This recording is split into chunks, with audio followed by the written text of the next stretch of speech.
Hello, welcome to Soulprint Intuitive Tarot. My name is Cindy. It is Wednesday, February 2nd. So, for most of you who follow my channel regularly, you know I don't typically release a video kind of midweek. They come out on Tuesday and then they come out on Friday.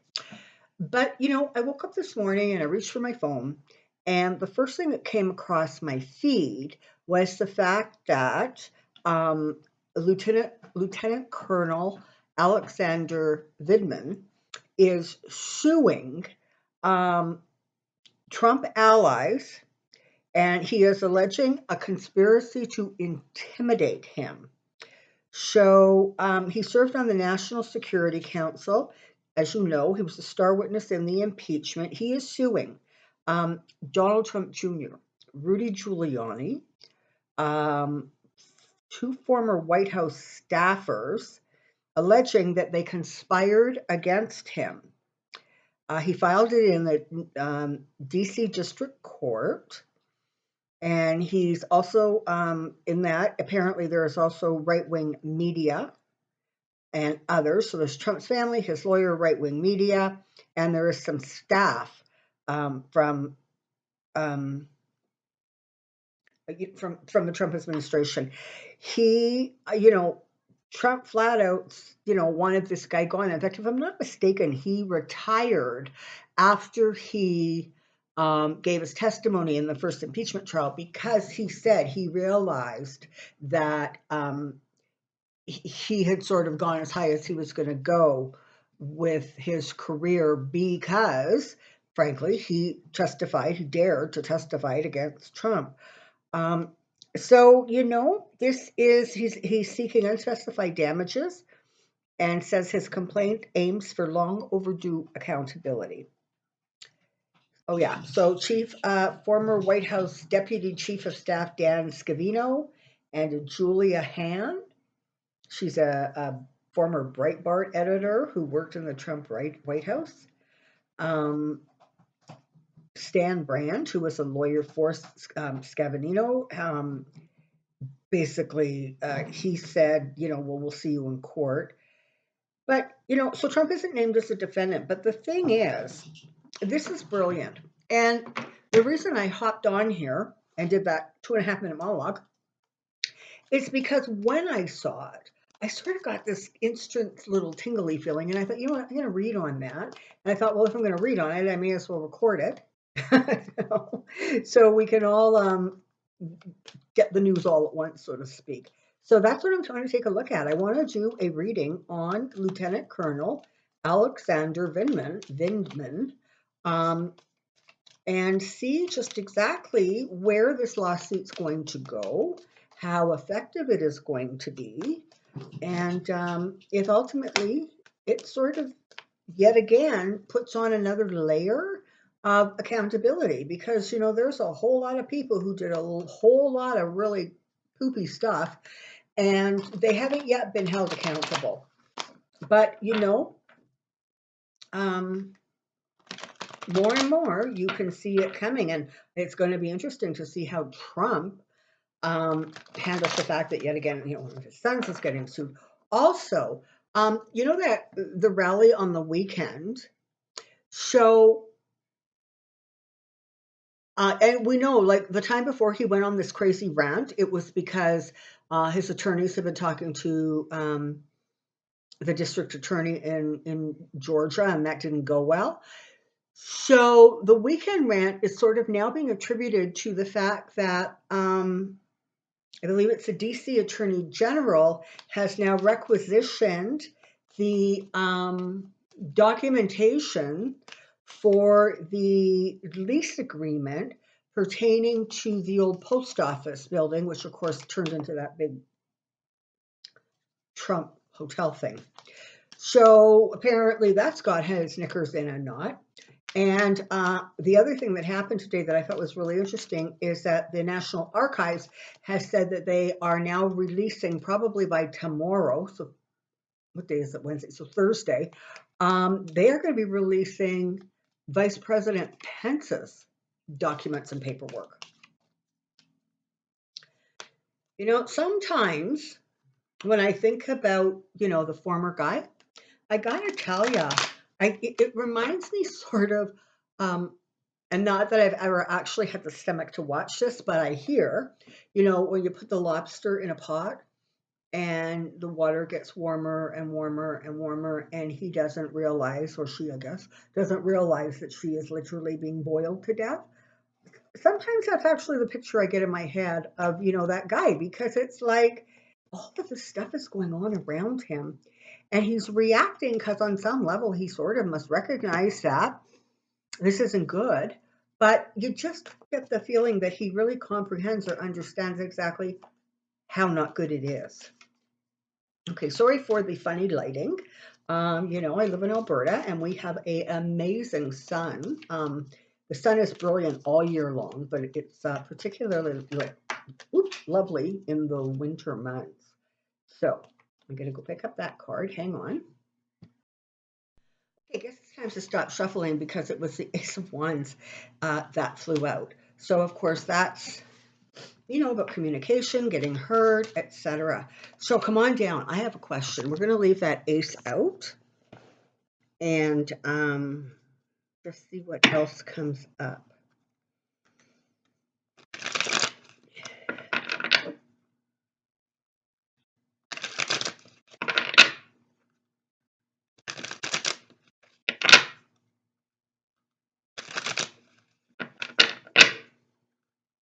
Okay, here we go.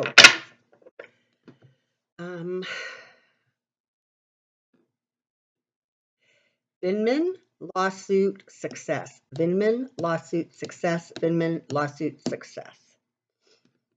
Here we go.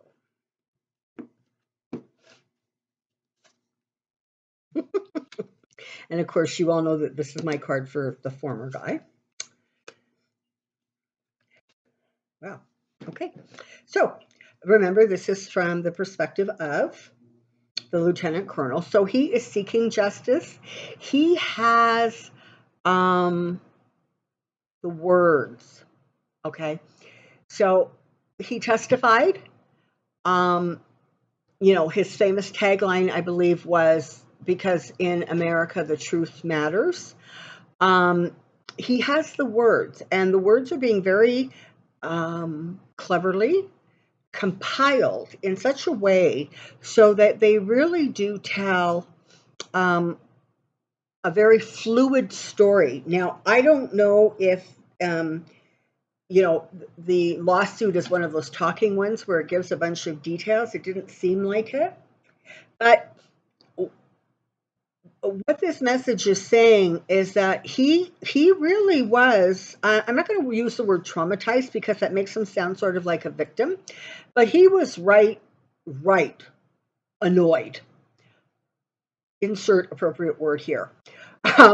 With what went on. I mean, this was just so foreign to him. It was so beyond his comprehension. He served for 21 years, and it was like, this is just not how this world is supposed to work. And so not only was he a powerful speaker, and that endangered him to those people who were trying to like smother the whole impeachment deal. But now the words that are going to come out around this are, like I said, they tell a story. It's very fluid. It's going to be very, I'm getting the word relatable. So even those of us who have never been a lieutenant or a colonel or, even anywhere in the armed forces, are going to be able to understand the amount of pressure that was on him and the kind of, I guess, threats and intimidation that he was subjected to. Justice is on his side. Okay. This thing is going to move forward. Okay. I don't get the feeling that he is particularly interested in settling out of court. He wants this to go all the way through the court system. He wants a trial. He wants this stuff publicized. He wants people to know his side of the story. And he is going to do whatever it takes to continue to move that forward. So good for him. Good for him. Yeah. Okay. Again, you've got the Queen of Swords here. So this um, particular law, and there's like a lot of them, right? Like there's some of the police officers um, from the Capitol are suing. I believe it's Trump. I know Eric Swalwell has a suit against him. There are just so many lawsuits. I think that expression, death by a thousand cuts, which I have often referred to the end of Trump as, I think we might have to actually expand that to tens of thousands of cuts or 100,000 cuts. Because it is just piling up and piling up and piling up. And the reality is, even though sometimes it's slow, even though sometimes it's frustrating, in the final analysis, a lot of the legal maneuvers that are going on and that are going to go on, some we haven't even heard about yet, they are really going to slash away the fat. And they're really going to get to the core of the matter. And that's where you're going to get really interesting insights coming out. There's going to be very interesting sort of testimony, etc. Because justice, honestly, is not going to be denied in this case, simply because it was the lack of justice across the board that got that administration in so much trouble, because he wanted to use the Justice Department as his own personal muscle. And you know what? That's not how it was set up, and that's just not how it's going to work. Ultimately, Lieutenant Colonel Vidman is going to find himself in a good place. He is going to be pleased with the ultimate results that happen. And this becomes one more thing that, they don't want to deal with, the defendants, and they're going to try to look away from, and they're going to whatever. But the reality is, when you put the totality of their words and actions together, there isn't kind of a way to make it pretty and escape. And in fact, a lot of what's going to come out, I'm getting the feeling a lot of what's going to come out is going to really upset people. So again, particularly in the United States, you take um, your service members, your veterans, really seriously. And I think that there could really be almost a little bit of a grassroots kind of movement towards getting this information out and making sure that people understand and know. It was people who thought that they were above the law. It was people who thought that they could not ever be held to account that were behind this. And let's not forget what Michael Cohen said about, how he talks in code. So it's not like he ever had to specifically say, go after him, I want him gone. It was just implied. And that was all it took for, his sort of henchmen to start going after this poor guy. And all he was trying to do was testify, because he knew darn well that phone call to Ukraine about, you find me the dirt on the Bidens and I will send you money that has already, or money support, whatever it was, that was already promised to you, but I'm holding it back because you know what? I want you to do this for me.